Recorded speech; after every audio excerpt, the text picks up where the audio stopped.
So, right now, I am unemployed, and I'm so glad.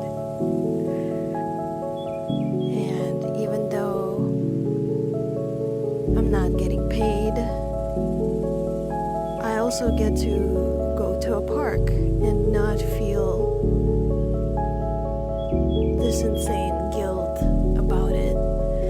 I keep wanting to get sucked back into that toxicity, even though I'm not in it anymore.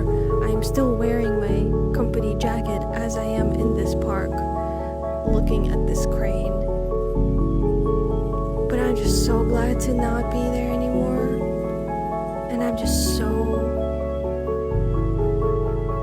oddly glad to be unemployed right now. So I get to do